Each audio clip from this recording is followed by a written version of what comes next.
Llegamos al aeropuerto temprano, cargados de maletas, sonrisas y la emoción típica de una familia que se prepara para unas vacaciones tan esperadas.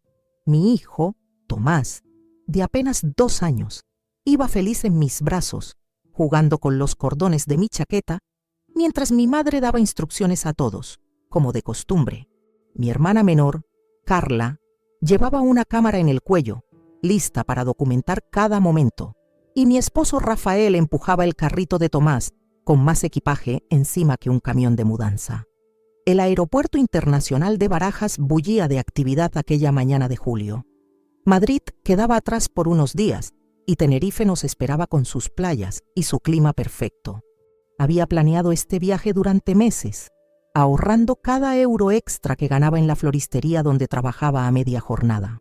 Rafael había conseguido por fin sus vacaciones en la constructora y mi madre, siempre tan entusiasta con los planes familiares, se había autoinvitado junto con mi hermana. No me importaba. Para mí, la familia siempre ha sido lo primero. Elena, los pasaportes. Me recordó mi madre mientras hacíamos fila para el check-in. Siempre ha sido así, controladora pero con buena intención. A sus 60 años, no había perdido ni un ápice de energía, ni de su tendencia a querer organizarlo todo. Yo, a mis 32, seguía sintiendo que era una niña cuando estaba cerca de ella. La fila para el check-in estaba relativamente tranquila, algo raro para ser temporada alta. Todo parecía estar saliendo a pedir de boca. Rafael bromeaba con Tomás haciéndole cosquillas, y mi hermana Carla ya había tomado al menos 20 fotos antes siquiera de facturar las maletas. Pensé que nada podría arruinar nuestra salida familiar. Cuando llegamos al mostrador, la azafata de la aerolínea nos recibió con una sonrisa profesional. Le entregué los 4 pasaportes y los billetes. Uno por uno, fue registrando nuestros datos en el sistema. Su expresión cambió sutilmente al llegar al último billete, el de Tomás. «Disculpe, señora, pero parece que hay un problema con el billete de su hijo», dijo con un tono que intentaba ser amable, pero que no ocultaba cierta incomodidad. «¿Un problema? Imposible. Lo compré junto con todos los demás», respondí sintiendo un cosquilleo de preocupación en el estómago. La azafata tecleó rápidamente en su ordenador, frunció el ceño y me miró con expresión de disculpa. «Lo siento mucho, pero el sistema muestra que el billete fue cancelado automáticamente hace 3 días. Parece ser un error informático», explicó, mostrándome la pantalla como si aquellos códigos y fechas pudieran tener algún sentido para mí. «Pero eso es imposible. No he recibido ninguna notificación», protesté, buscando desesperadamente en mi móvil algún correo que hubiera pasado por alto. Mi madre se acercó al mostrador con esa actitud de «yo lo soluciono todo» que tantas veces me había salvado en el pasado. «¿Y no hay manera de emitir otro billete ahora mismo? El vuelo sale en 2 horas», preguntó con su tono autoritario, ese que suele conseguir resultados. La azafata negó con la cabeza. «Lo siento, el vuelo está completo. No hay ni un solo asiento libre». Rafael, que hasta entonces había permanecido en silencio con Tomás en brazos, se unió a la conversación. «Y para el próximo vuelo a Tenerife, el siguiente sale mañana por la mañana, pero también está casi completo. Solo quedan 2 plazas», respondió la azafata tras consultar nuevamente su ordenador. Un silencio tenso se instaló entre nosotros. Los planes cuidadosamente trazados durante meses se desmoronaban por un estúpido error informático. Las vacaciones que tanto habíamos esperado, el descanso que tanto necesitábamos, todo pendía de un hilo. «Podríamos dividir el grupo», sugirió Rafael, siempre práctico. «Algunos podríamos ir hoy y otros mañana con Tomás». La idea me revolvió el estómago. No quería separarme de mi hijo, pero tampoco quería arruinar las vacaciones de todos. Mi madre, mientras tanto, observaba la situación con una expresión extraña, como si estuviera calculando algo. De repente, soltó una carcajada que me pareció completamente fuera de lugar. «Ya tenemos demasiada gente. Mándalo como equipaje. ¡Ja, ja!», dijo entre risas. Reí sin ganas, esperando que fuera solo una broma de mal gusto. La azafata también sonrió incómoda, seguramente acostumbrada a lidiar con pasajeros frustrados que hacían bromas inapropiadas. «Bueno, vamos a ver qué podemos hacer», dijo la azafata retomando su tono profesional. Puedo ponerles en lista de espera para este vuelo, por si hay alguna cancelación de último minuto, y asegurarles 2 plazas en el vuelo de mañana. Mientras discutíamos las opciones, noté que mi madre y Carla intercambiaban miradas y susurros. Conocía esa complicidad. La habían tenido desde que Carla era pequeña. Mi hermana siempre había sido la favorita de mamá, la que seguía sus locuras sin cuestionarlas, mientras que yo, la mayor, siempre había sido la sensata, la responsable. Vamos a tomar un café y a pensar con calma, propuso mi madre, alejándose del mostrador. Gracias por su ayuda, señorita. Volveremos en un rato. Nos dirigimos a una cafetería del aeropuerto. Tomás, ajeno a todo el drama, jugaba feliz con un avioncito de plástico que le había comprado en la tienda de regalos. Rafael hablaba por teléfono con el hotel en Tenerife, explicando nuestra situación y preguntando si era posible modificar la reserva. A ver, no dramaticemos, dijo mi madre una vez nos sentamos. Es solo un pequeño contratiempo. Hemos venido a disfrutar y eso es lo que vamos a hacer. ¿Y cómo propones que lo hagamos, mamá?, pregunté sin poder ocultar mi frustración. ¿Separándonos? ¿Esperando a mañana todos y perdiendo un día entero de vacaciones?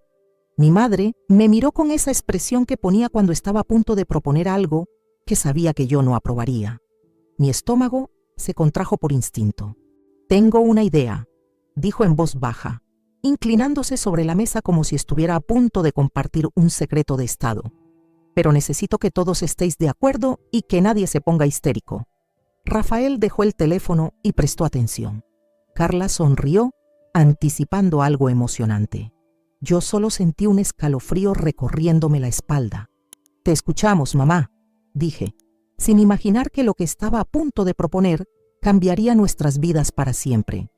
Mi madre miró a ambos lados, asegurándose de que nadie nos prestaba atención en la cafetería abarrotada, y esbozó una sonrisa que me recordó a cuando, en mi infancia, me proponía alguna travesura.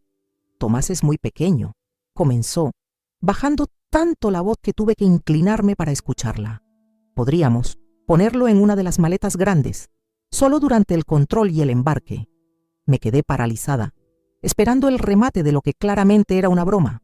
Pero la sonrisa de mi madre no desapareció, y los ojos de Carla brillaron con esa chispa de emoción que aparecía cada vez que estaba a punto de hacer algo prohibido. «Estás de broma», dije finalmente, con una risa nerviosa. Eso es una locura, mamá. Es peligroso, ilegal y simplemente imposible». Rafael, a mi lado, asintió vigorosamente. «Por supuesto que es una broma», concedió, mirando a mi madre con una mezcla de incredulidad y reproche. «No podemos hacer eso. Es nuestro hijo, no un paquete». Mi madre hizo un gesto desdeñoso con la mano. «¡Ay, qué dramáticos sois los dos! Por supuesto que no lo dejaríamos ahí dentro todo el vuelo. Solo sería para pasar los controles. Una vez en el avión, lo sacaríamos discretamente». Carla, mi hermana menor, con esa manera impulsiva y algo temeraria que siempre la ha caracterizado, asintió entusiasmada. «Son solo 2 horas de vuelo, Elena. Yo misma lo vigilaría todo el tiempo. Y la maleta es grande, le haríamos agujeros para que respire bien». La determinación en sus voces me heló la sangre. No estaban bromeando. Realmente estaban considerando meter a mi hijo, a mi pequeño Tomás, en una maleta como si fuera un objeto de contrabando. ¿Os estáis escuchando?, pregunté, intentando mantener la voz baja para no llamar la atención. Estamos hablando de un niño de 2 años, no de un muñeco. Podría asfixiarse, asustarse, traumatizarse. «No seas exagerada», me interrumpió mi madre. «Los niños son más resistentes de lo que crees, y será solo un momento. Piensa en las vacaciones que hemos planeado, el dinero gastado, la ilusión que teníamos todos». Rafael se levantó de golpe, sobresaltándonos a todos. «No, ni hablar. Esto es una locura, y no vamos a seguir discutiéndolo. Nos quedaremos Elena, Tomás y yo, y vosotras podéis seguir con el plan original». Mi madre lo miró con esa expresión suya que podía congelar el infierno. «¿Y perder el dinero de los 3 billetes? ¿Y las reservas del hotel? y todo lo que hemos planeado durante meses por un pequeño inconveniente que podemos solucionar fácilmente. La seguridad de mi hijo no es un pequeño inconveniente, Pilar, respondió Rafael, usando el nombre de mi madre con esa formalidad que siempre empleaba cuando estaba realmente enfadado. Tomás, ajeno a la tormenta que se desataba a su alrededor, seguía jugando con su avioncito, haciendo ruiditos de motor con sus labios pequeños. Verlo así, tan inocente, tan confiado, me partía el corazón. Vamos a calmarnos todos, dije, intentando ser la voz de la razón, como siempre. Hay otras soluciones. Podemos cambiar los billetes, hablar con la aerolínea, incluso dividirnos si es necesario. Pero lo que propones, mamá, es simplemente imposible. Carla se levantó y, sin decir palabra, se dirigió hacia la zona de equipajes donde habíamos dejado nuestras maletas bajo la supervisión de Rafael mientras tomábamos el café. Mi madre la siguió con la mirada, asintiendo levemente como si compartieran un plan secreto. ¿A dónde va?, preguntó Rafael, volviéndose para mirar. A revisar las maletas, supongo, respondió mi madre con una indiferencia estudiada. No vamos a discutir más sobre esto. Tenéis razón, fue una idea tonta. Algo en su tono no me convencía. La conocía demasiado bien. No era de las que se rendían fácilmente. Voy al baño, anuncié levantándome. Rafael, vigila a Tomás, por favor. Mi esposo asintió, sentando a nuestro hijo en su regazo y ofreciéndole un trozo de galleta para mantenerlo entretenido. En lugar de dirigirme a los aseos, seguí los pasos de Carla hasta la zona de equipajes. Allí la encontré, agachada frente a una de nuestras maletas grandes, la que contenía principalmente ropa de cama y toallas. Estaba sacando cosas a toda prisa, metiéndolas en otra maleta más pequeña. ¿Qué estás haciendo?, pregunté, aunque la respuesta era evidente. Carla se sobresaltó, pero no dejó de trabajar. Vamos, él pesa menos de 7 kilos, ¿no?, dijo con una sonrisa que me puso la piel de gallina. Esta maleta está forrada de ropa suave, estará cómodo. Me quedé inmóvil, esperando que todo se tratara de una broma pasajera, pero en segundos la situación se tornó demasiado real cuando vi a mi madre aproximarse con Tomás en brazos. ¿Cómo lo había conseguido? Rafael debía haberse distraído un momento. Mira, cariño, vamos a jugar a los escondites, le decía mi madre a Tomás con voz cantarina, como si le estuviera proponiendo el juego más divertido del mundo. No, exclamé avanzando hacia ellos. Esto es una locura. No vamos a meterlo en una maleta, ¿me oís? Es peligroso. Pero mi madre ya estaba sentando a Tomás en la maleta, rodeándolo de ropa suave como si estuviera preparando un nido. Mi hijo, pensando que era un juego, reía encantado. Solo será un momento, insistió mi madre. Le daremos su tablet para que esté entretenido. Nadie lo notará.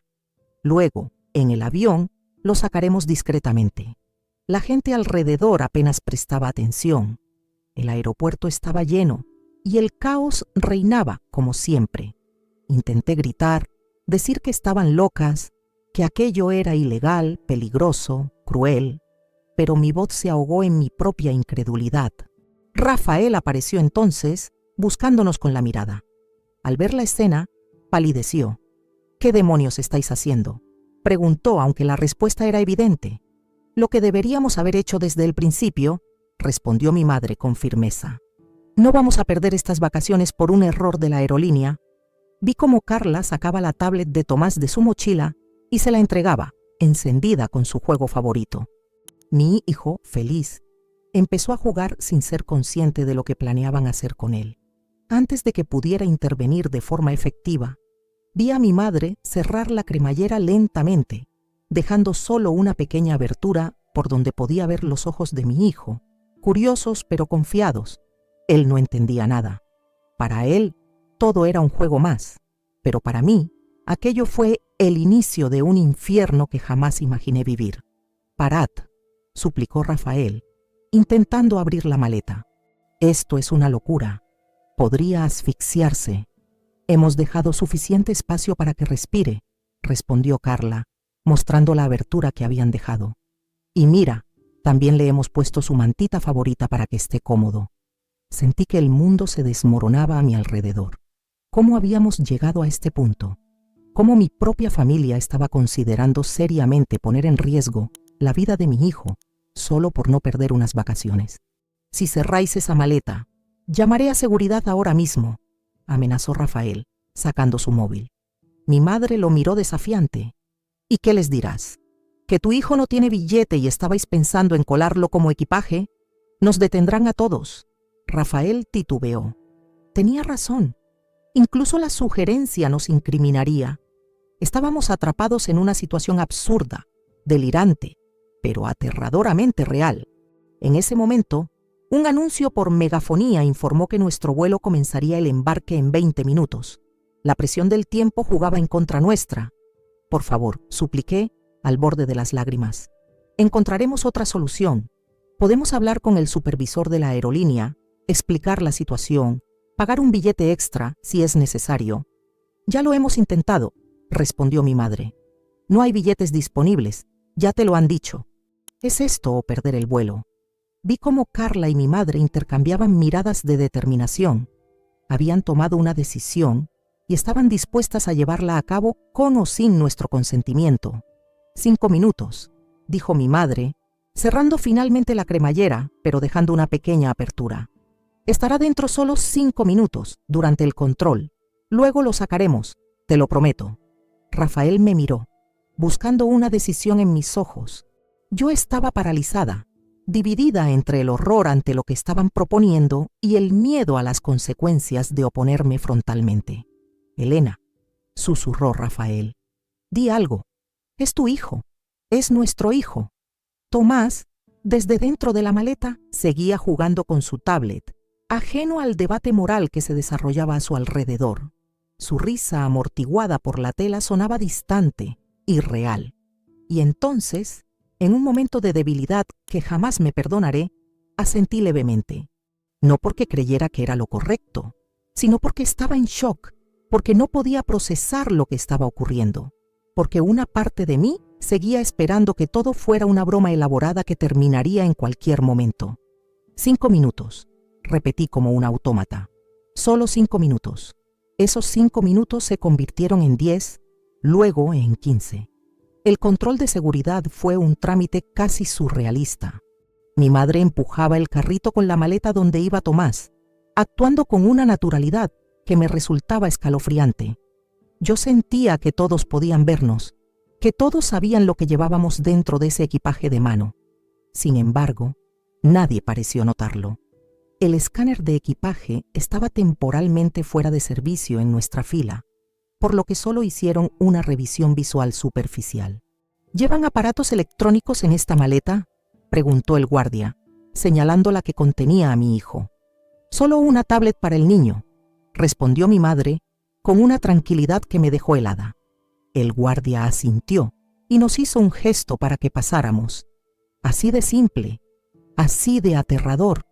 Ninguna seguridad, ningún control real, solo la suerte, esa maldita suerte que nos permitió cometer una locura sin ser descubiertos. Rafael caminaba a mi lado, pálido y tenso. No habíamos cruzado palabra desde que accedí a aquella barbaridad. Sabía que estaba enfadado, no solo con mi madre y Carla, sino conmigo por no haberme opuesto con más firmeza. Yo misma me odiaba por ello. La sala de embarque estaba llena, pero encontramos asientos juntos en un rincón alejado. Carla se sentó con la maleta entre las piernas, abriéndola discretamente de vez en cuando para comprobar que Tomás estuviera bien. Mi hijo seguía absorto en su tablet, pensando que todo era parte de un juego. Su inocencia me rompía el corazón. «Ahora lo sacaremos, ¿verdad?», preguntó Rafael, mirando fijamente a mi madre. «Ya hemos pasado el control, ya no hay peligro». Mi madre negó con la cabeza. «Durante el embarque hay demasiados ojos, azafatas, personal de seguridad. Es mejor esperar al avión. En cuanto estemos sentados, lo sacamos». «Esto se está yendo de las manos», murmuré sintiendo náuseas. Se suponía que serían solo 5 minutos. «Y lo serán», insistió mi madre, aunque su promesa inicial ya se había roto. «Unos minutos más no harán daño. Mira, está tranquilo, está jugando». Era cierto. Cada vez que Carla entreabría la maleta, podíamos ver a Tomás absorto en su juego, ajeno a la gravedad de la situación. Pero eso no lo hacía menos peligroso, menos irresponsable. Comenzó el embarque. Fila por fila, los pasajeros fueron subiendo al avión. Cuando llegó nuestro turno, sentí que me faltaba el aire. Carla levantó la maleta con cuidado, como si transportara cristal fino. Yo quería gritar, detener todo, confesar lo que estábamos haciendo, pero me paralicé. El miedo me dominó, el miedo a las consecuencias, a la vergüenza, a lo que pasaría después. La azafata comprobó nuestros billetes sin prestar mayor atención a nuestro equipaje de mano. Otra vez, la suerte. Esa suerte envenenada que nos permitía seguir adelante con aquella locura. Subimos al avión y en un silencio sepulcral tomamos nuestros asientos. Mi madre y Carla se sentaron juntas, con la maleta entre ellas. Rafael y yo ocupamos los asientos de la fila de delante. Estábamos en la parte trasera del avión, donde hay menos movimiento de tripulación. Ahora, exigió Rafael, girándose hacia mi madre. «Sácalo ahora». Mi madre miró a su alrededor, evaluando la situación. El avión aún estaba en proceso de embarque, con pasajeros buscando sus asientos y colocando equipaje. «Espera a que todos estén sentados», respondió. Con este movimiento, alguien podría vernos. Yo estaba en shock. Mi mente daba vueltas, intentando racionalizar lo irracional. ¿Cómo habían conseguido pasar por el embarque sin que nadie notara el contenido de la maleta? ¿Cómo nadie había dicho nada? ¿Qué clase de madre era yo por permitir que eso pasara sin detenerlo con todas mis fuerzas? El embarque se completó. Las azafatas comenzaron a recorrer el pasillo, comprobando que los cinturones estuvieran abrochados y los respaldos en posición vertical. Una de ellas se detuvo junto a mi madre. «Señora, tiene que colocar ese equipaje en el compartimento superior», indicó señalando la maleta. Mi corazón se detuvo. Mi madre palideció, pero mantuvo la compostura. «Es que contiene medicamentos que necesito tener a mano», mintió con una fluidez que me dejó helada. «Mi nieto tiene asma y...» «Entiendo», la interrumpió la azafata. «Pero por normativa debe ir ahí arriba durante el despegue y el aterrizaje. Puede bajarlo durante el vuelo si lo necesita». No había escapatoria. Mi madre asintió y, con ayuda de la propia azafata, colocó la maleta en el compartimento superior. Pude ver cómo la mano le temblaba al cerrar la compuerta. La azafata continuó su camino. En cuanto se alejó, Rafael se giró hacia mi madre. «¿Te has vuelto loca?», susurró con furia contenida. «Lo has metido ahí arriba. Con las vibraciones del despegue puede golpearse, puede...» «Shh», lo calló mi madre. «Está bien protegido con ropa. En cuanto despeguemos y quiten la señal de cinturón, lo bajaremos». Pero el destino tenía otros planes. El comandante anunció por megafonía que esperábamos turno para despegar y que podría haber una pequeña demora. 10 minutos se convirtieron en 20. 20 minutos con mi hijo dentro de una maleta en el compartimento superior. Durante el despegue no pude pegar un ojo. Miraba la maleta ubicada en el compartimento superior, mientras mi estómago se retorcía con cada mínima turbulencia. Mis manos sudaban y el corazón latía con fuerza, como si estuviera a punto de estallar. Mi hermana dormía como si nada, y mi madre hojeaba una revista. Para ellas, la situación ya estaba resuelta, pero para mí, el miedo se convertía en una sombra viva que me envolvía sin tregua. Finalmente, la señal de cinturón se apagó. Rafael se levantó de inmediato, dispuesto a abrir el compartimento, pero en ese preciso momento, una azafata apareció con el carrito de bebidas. «Por favor, señor, debe permanecer sentado mientras servimos», le indicó amablemente. Rafael volvió a sentarse, apretando los puños hasta que los nudillos se le pusieron blancos. La azafata comenzó a servir fila por fila, lentamente, como si el tiempo se hubiera ralentizado para atormentarnos. Por fin, después de lo que pareció una eternidad, la azafata pasó de nuestra fila. Mi madre se levantó disimuladamente y abrió el compartimento. Con cuidado, bajó la maleta y la colocó entre Carla y ella. «¿Está bien?», pregunté inclinándome hacia atrás. «Dejadme verlo». Mi madre entreabrió ligeramente la cremallera. Pude ver a Tomás. todavía jugando con su tablet, aunque parecía más pálido de lo normal y tenía gotas de sudor en la frente. «Está un poco acalorado», susurró Carla. «Hace calor aquí dentro». «Tenemos que sacarlo», insistió Rafael. «¿Y dónde lo ponemos?», preguntó mi madre. «Si lo sentamos en nuestro regazo, las azafatas preguntarán por qué no tiene asiento. Si lo descubren ahora, nos bajarán del avión y probablemente nos detengan». Estábamos atrapados en nuestra propia mentira, en nuestra propia locura. El vuelo duraba 2 horas, pero cada minuto se sentía como una eternidad.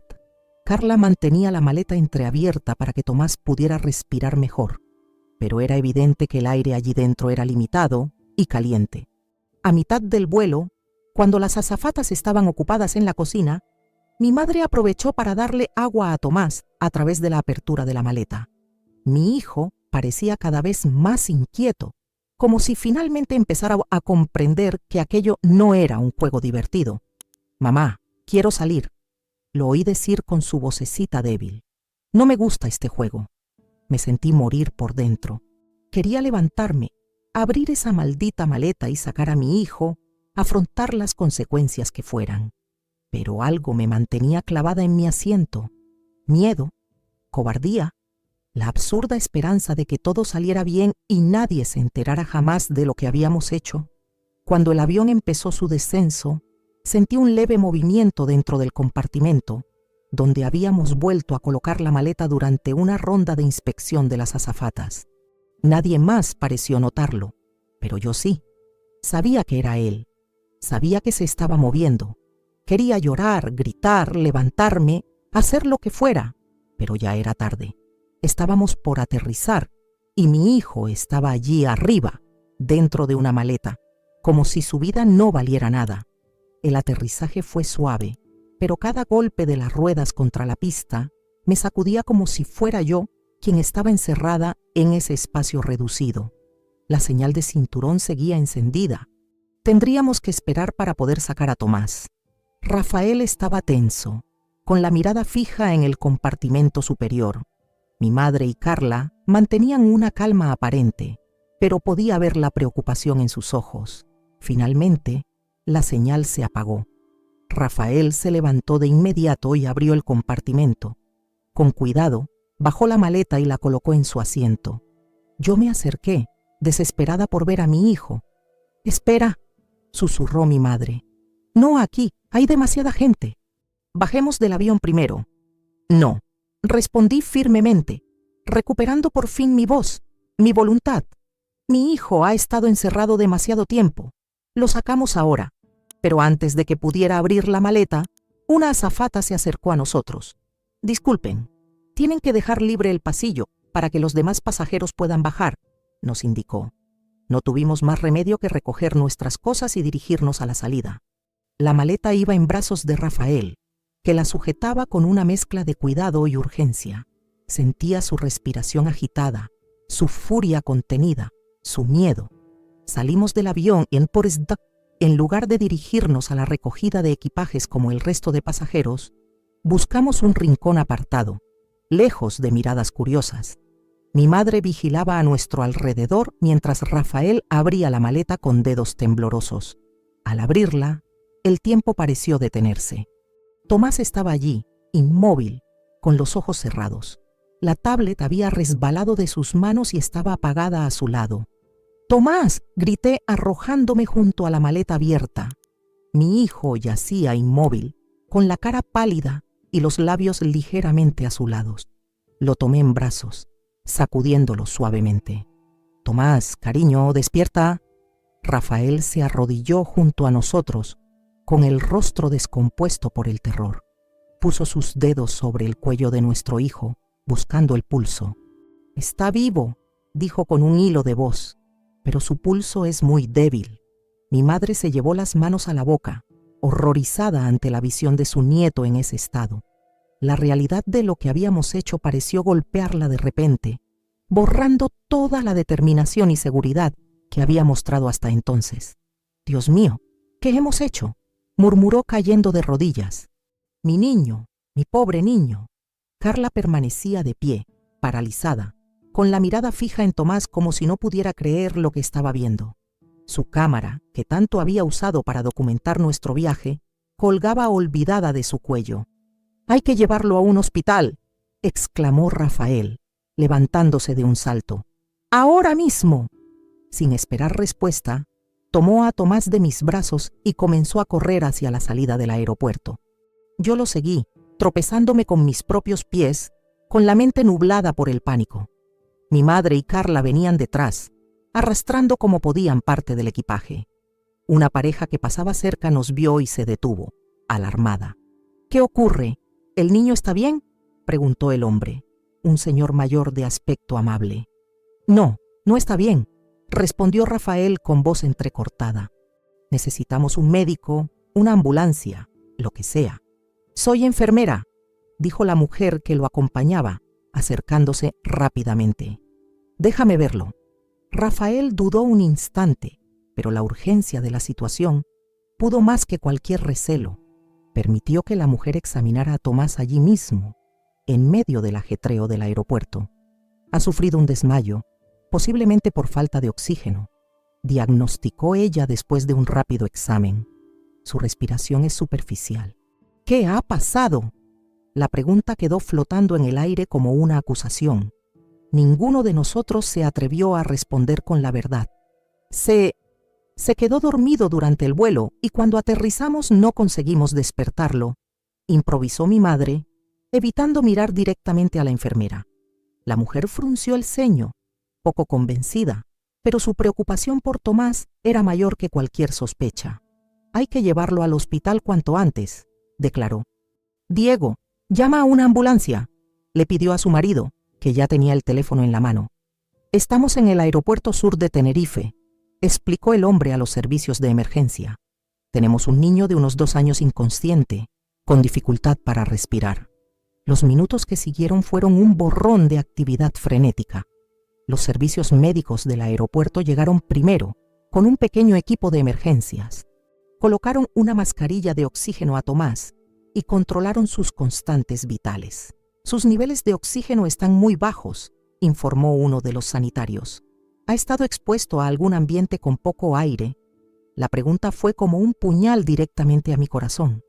Abrí la boca para confesar, para gritar la terrible verdad, pero las palabras se atascaron en mi garganta. «No lo sabemos», respondió Rafael, evitando mi mirada. Estaba perfectamente durante el vuelo y de repente, el sanitario asintió, concentrado en estabilizar a mi hijo. No parecía interesado en investigar más allá de lo necesario para tratar la emergencia. La ambulancia llegó en menos de 10 minutos. Colocaron a Tomás en una camilla pequeña, conectándolo a un monitor de constantes vitales. Me permitieron subir con él mientras Rafael buscaba un taxi para seguirnos con mi madre y Carla. En la ambulancia, sostenía la manita fría de mi hijo mientras las lágrimas corrían libremente por mis mejillas. El paramédico, un joven canario de rostro amable, intentaba consolarme. «Los niños son fuertes, señora. Se recuperará», me aseguraba, mientras ajustaba el flujo de oxígeno. Yo asentía mecánicamente, incapaz de articular palabra. ¿Cómo podía explicarle que yo era la culpable? ¿Que había permitido que metieran a mi propio hijo en una maleta durante horas, solo para no perder unas estúpidas vacaciones?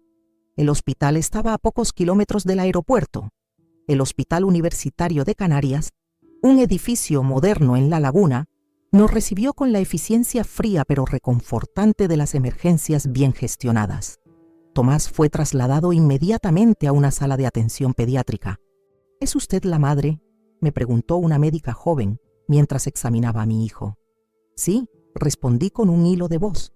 «¿Qué ha pasado exactamente?». Esta vez, la culpa y el miedo pudieron más que cualquier instinto de autopreservación. Lo metimos en una maleta», confesé, derrumbándome completamente. «Su billete se canceló por error y... Dios mío, ¿qué hemos hecho?». La médica me miró con una mezcla de incredulidad y horror, pero su profesionalidad prevaleció sobre cualquier juicio. «Ya hablaremos de eso más tarde», dijo con tono severo. «Ahora lo importante es estabilizarlo». Rafael llegó minutos después, seguido por mi madre y Carla. Los tres tenían la mirada perdida, como si aún no pudieran procesar lo que había ocurrido. «¿Cómo está?», preguntó Rafael, tomándome de los hombros. «No lo sé», respondí entre sollozos. «Se lo han llevado para hacerle pruebas. He confesado lo que hicimos». Su rostro se contrajo en una mueca de dolor, pero asintió lentamente. «Bien, es lo correcto». Mi madre se sentó en una silla cercana, hundiendo el rostro entre las manos. Carla permanecía de pie, apoyada contra la pared, con la mirada fija en el suelo. «Lo siento», murmuró mi madre sin levantar la vista. «Ha sido culpa mía». Yo insistí. «Ha sido culpa de todos», la interrumpió Rafael con dureza. «Todos lo permitimos. Todos somos responsables».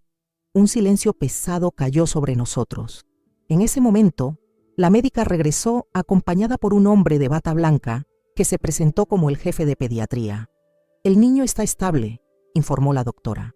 «Ha sufrido una hipoxia moderada, pero hemos conseguido normalizar sus niveles de oxígeno. Ahora está sedado para facilitar su recuperación».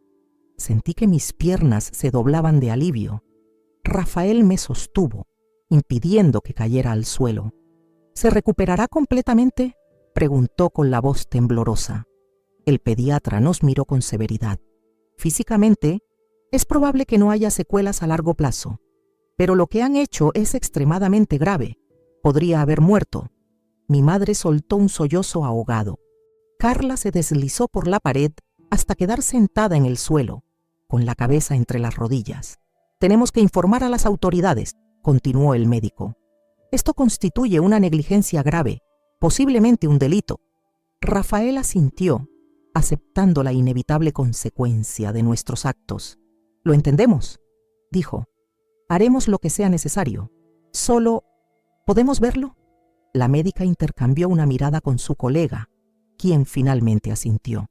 5 minutos, concedió. Solo los padres.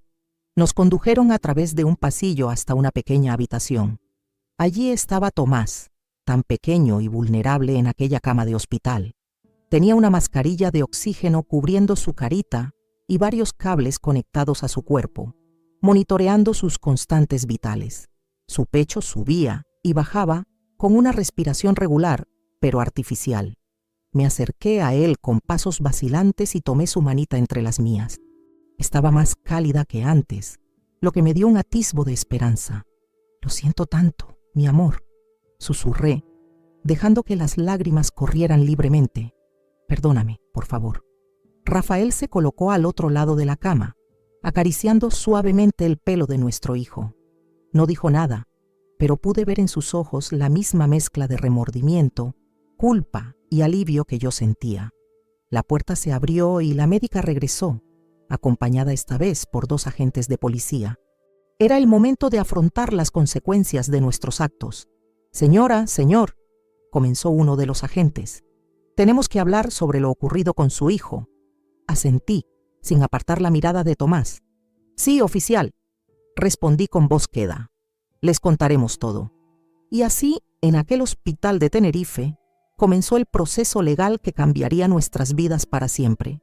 Los 2 agentes de policía, un hombre canoso de unos 50 años y una mujer joven de aspecto severo, nos condujeron a una pequeña sala de reuniones del hospital. El ambiente era sofocante, no solo por el calor típico de Tenerife en verano, sino por el peso de lo que estábamos a punto de confesar. «Soy el inspector Ramírez y ella es la agente Suárez», se presentó el hombre. «Necesitamos que nos expliquen exactamente qué ocurrió con su hijo». Nos sentamos alrededor de una mesa rectangular. Rafael a mi lado, mi madre y Carla frente a nosotros. Los policías permanecieron de pie, como si quisieran mantener cierta distancia moral con lo que estaban a punto de escuchar. Todo comenzó en el aeropuerto de Madrid. Empecé, con la boca seca y el corazón martillando en mi pecho.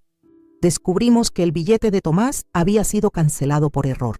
Relaté toda la historia, sin omitir detalles, por dolorosos o vergonzosos que fueran.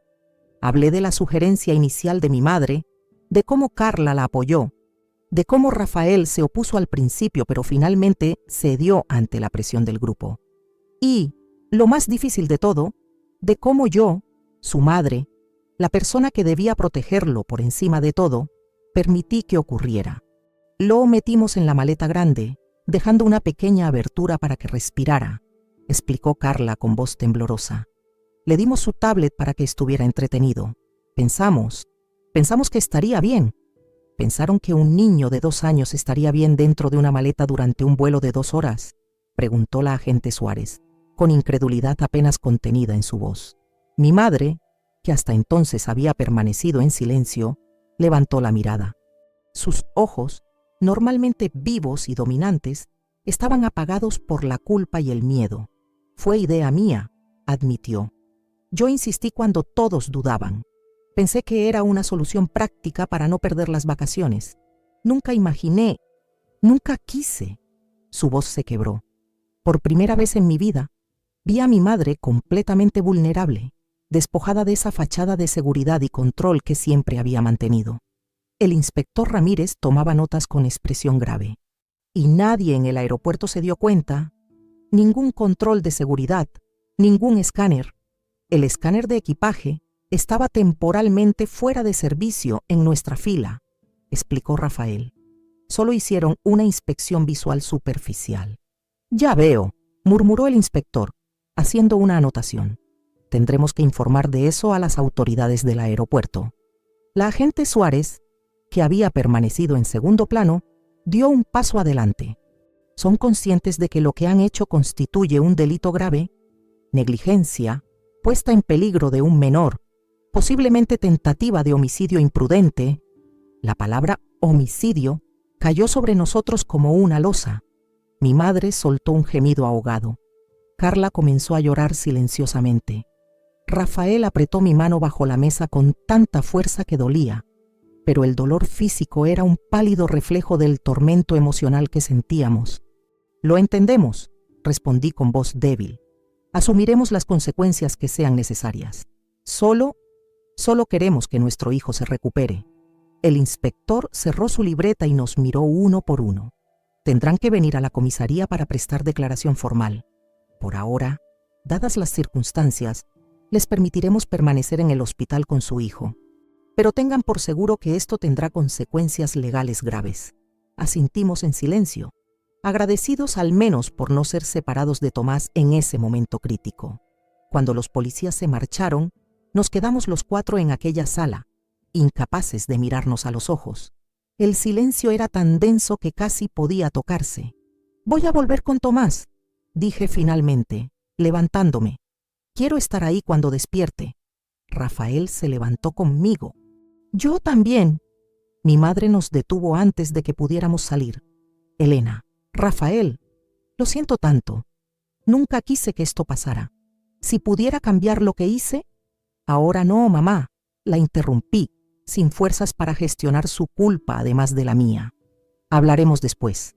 Regresamos a la habitación de Tomás, donde una enfermera controlaba sus constantes. Nos informó que el médico pasaría pronto para explicarnos la situación en detalle. Me senté junto a la cama de mi hijo, observando su carita pálida bajo la mascarilla de oxígeno. Parecía tan frágil, tan vulnerable. ¿Cómo había permitido que esto ocurriera? ¿Qué clase de madre era? «No te tortures», susurró Rafael, adivinando mis pensamientos. «Los dos somos culpables, los dos fallamos. Pero yo soy su madre», respondí con amargura. «Se supone que debo protegerlo de todo, incluso de las malas decisiones de los demás». Rafael no contestó. Sabía que tenía razón, igual que yo. Sabía que él también se culpaba por no haber sido más firme en su oposición inicial.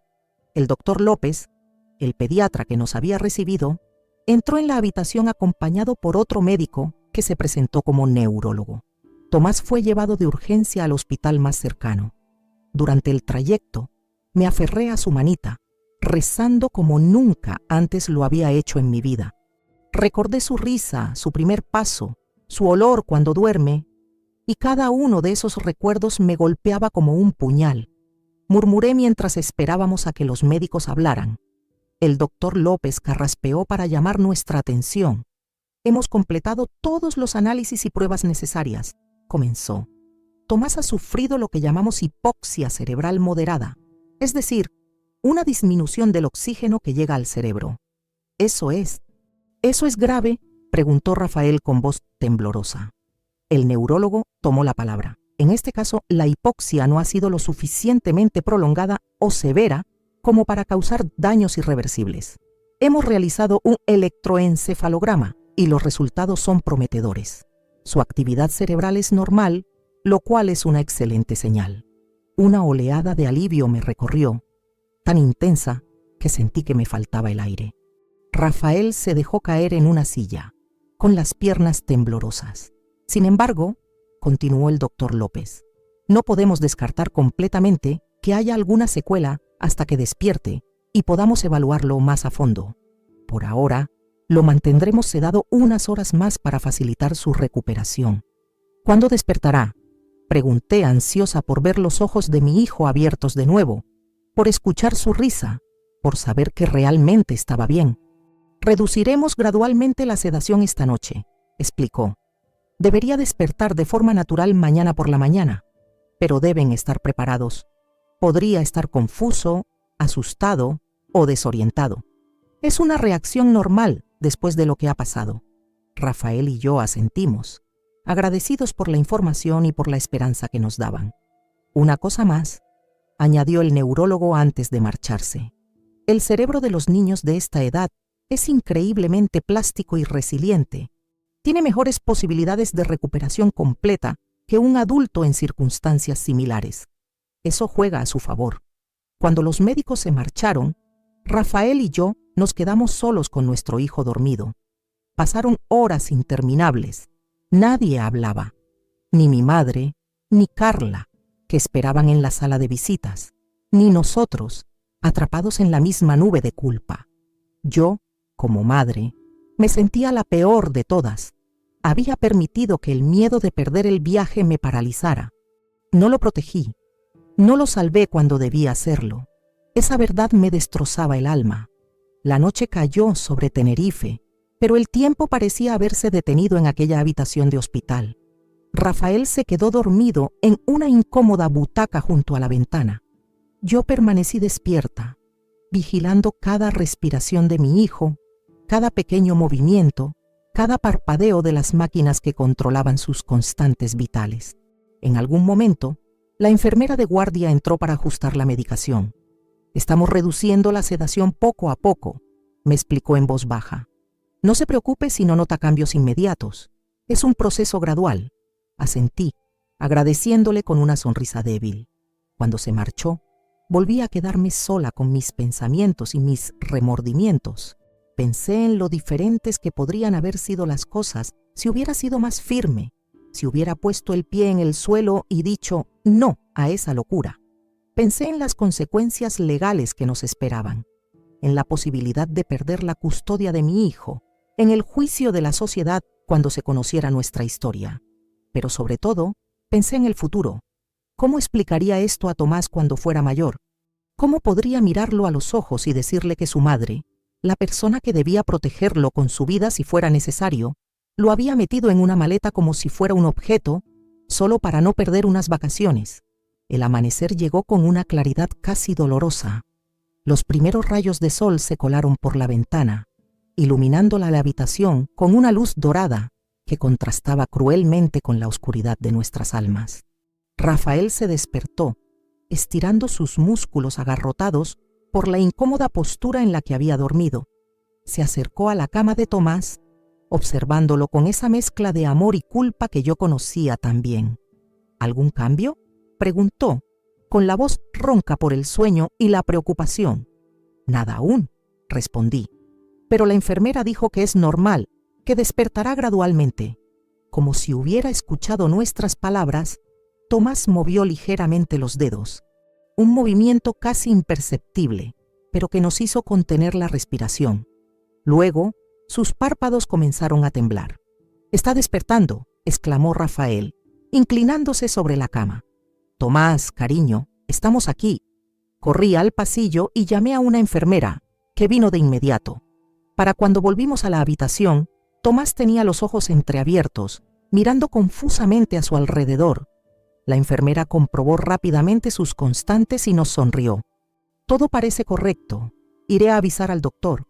Me acerqué a la cama, conteniendo las lágrimas de alivio.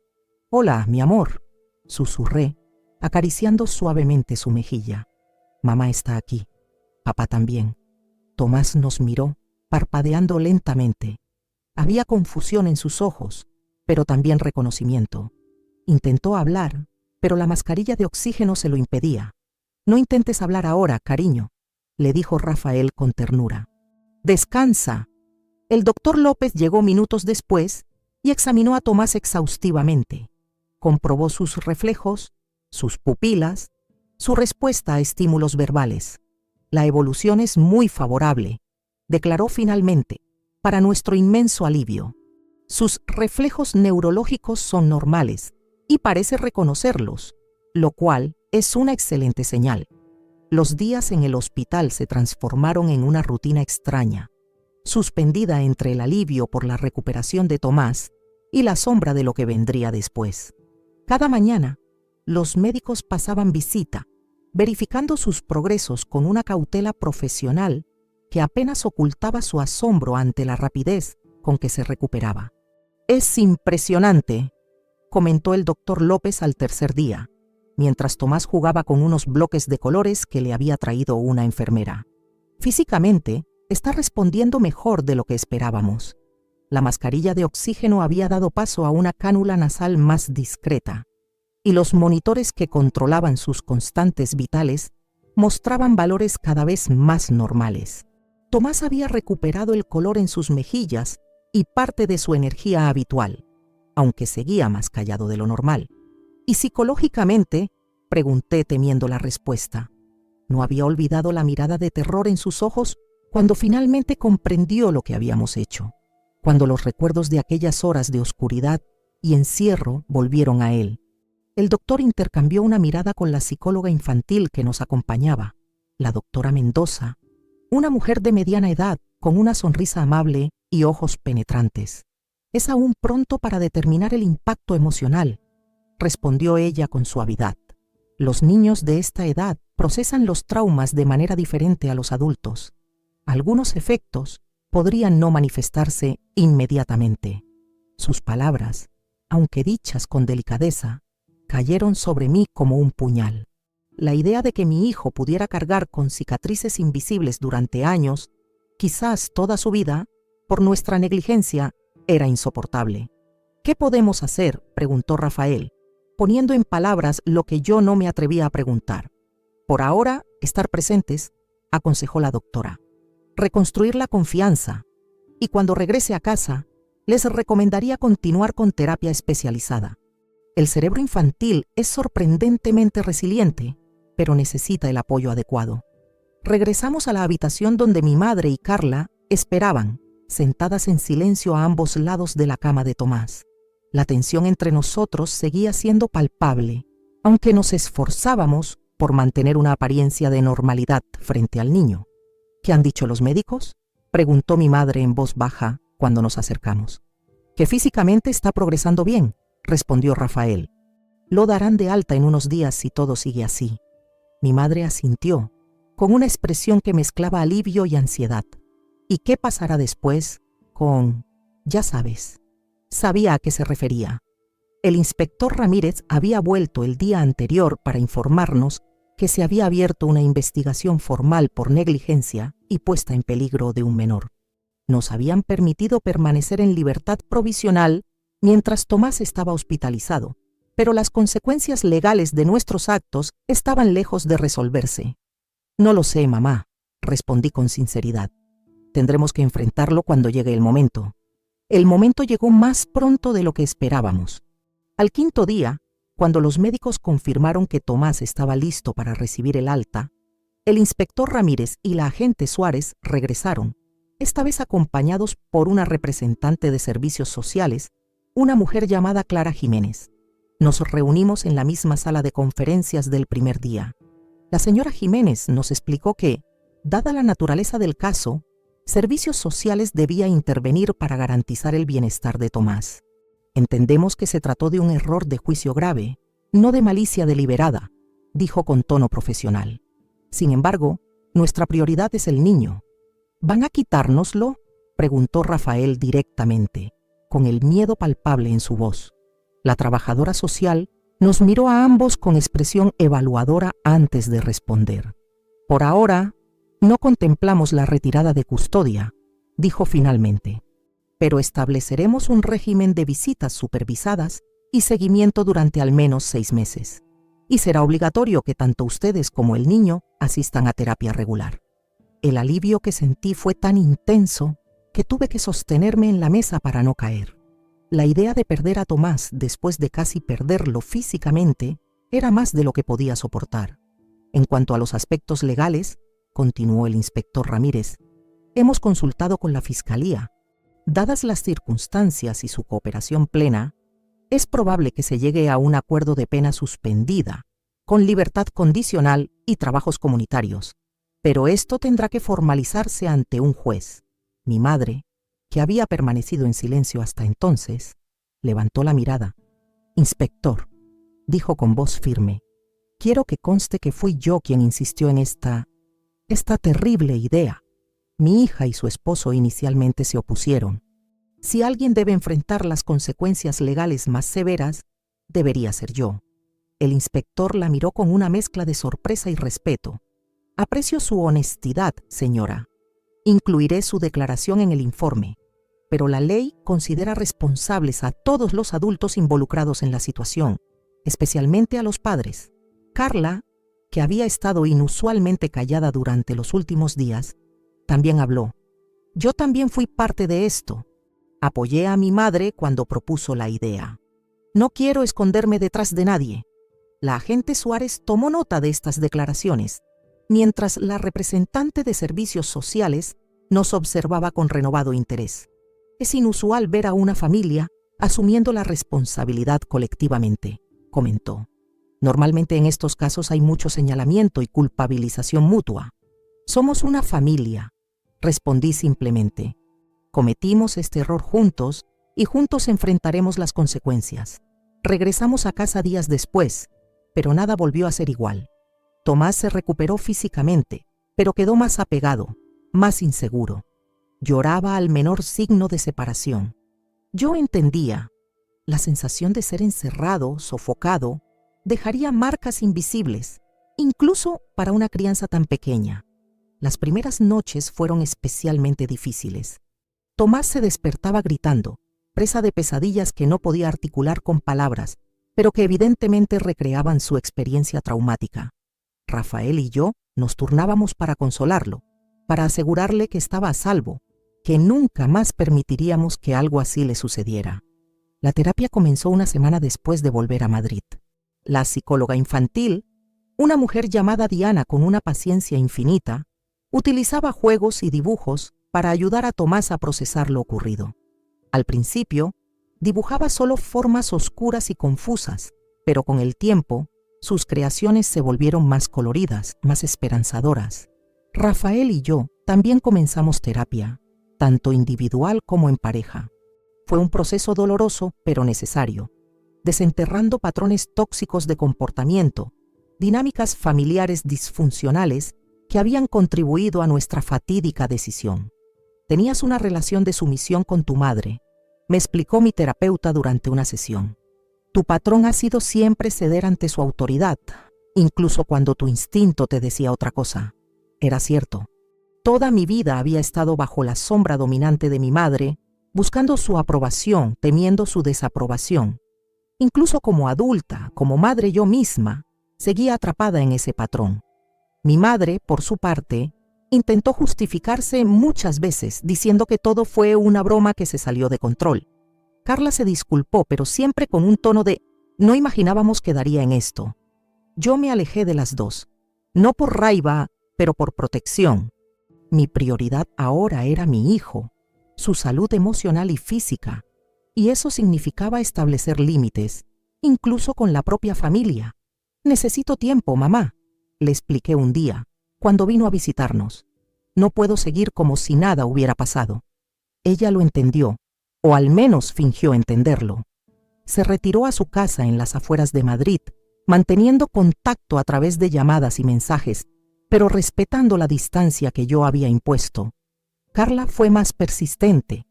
Venía casi a diario, cargada de regalos para Tomás, desesperada por redimirse, por recuperar la normalidad. No puedes comprar su perdón ni el mío, le dije finalmente, después de que trajera un carísimo tren eléctrico. Esto no se arregla con juguetes, necesitamos tiempo para sanar.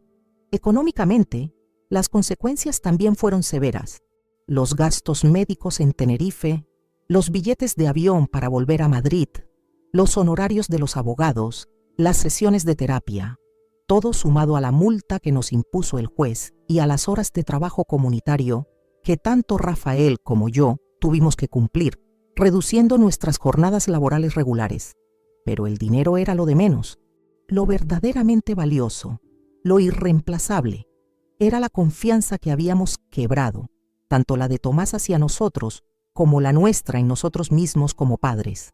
¿Alguna vez volverá Pi a confiar en mí completamente?, le pregunté a nuestra terapeuta de familia durante una sesión, mientras observábamos a Tomás jugar en un rincón de la consulta.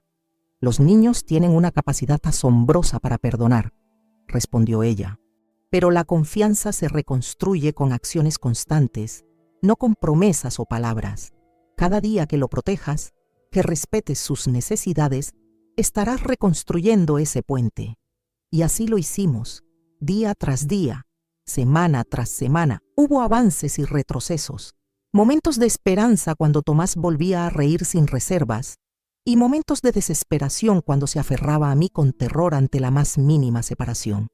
6 meses después del incidente, tuvimos la audiencia final con servicios sociales. Clara Jiménez, la misma trabajadora social que había llevado nuestro caso desde el principio, revisó los informes de los terapeutas y entrevistó a Tomás en nuestra presencia. Los progresos son evidentes, concluyó. El niño muestra signos claros de recuperación emocional y ustedes han demostrado un compromiso genuino con su bienestar. Recomendaré el cierre del expediente de seguimiento, aunque les sugiero continuar con la terapia familiar de forma voluntaria. Fue una victoria agridulce. Por un lado, significaba que el sistema confiaba nuevamente en nuestra capacidad como padres. Por otro, sabíamos que el camino de recuperación estaba lejos de terminar. Esa noche, después de acostar a Tomás, Rafael y yo nos sentamos en el balcón de nuestro pequeño apartamento, compartiendo una botella de vino en silencio. La ciudad se extendía bajo nosotros, un mar de luces en la oscuridad. ¿Crees que algún día podremos dejar esto atrás?, preguntó Rafael, mirando hacia el horizonte. No creo que debamos dejarlo atrás completamente, respondí tras una pausa. Creo que debemos llevarlo con nosotros, como una lección, para no olvidar nunca lo que realmente importa. Rafael asintió, entrelazando sus dedos con los míos. Tomás es lo que importa, su seguridad, su felicidad, y la nuestra como familia, añadí. Hemos pasado por el infierno juntos, y de alguna manera hemos sobrevivido. Esa madrugada, Tomás volvió a tener una pesadilla. Entré en su habitación y lo encontré sentado en la cama, con lágrimas silenciosas corriendo por sus mejillas.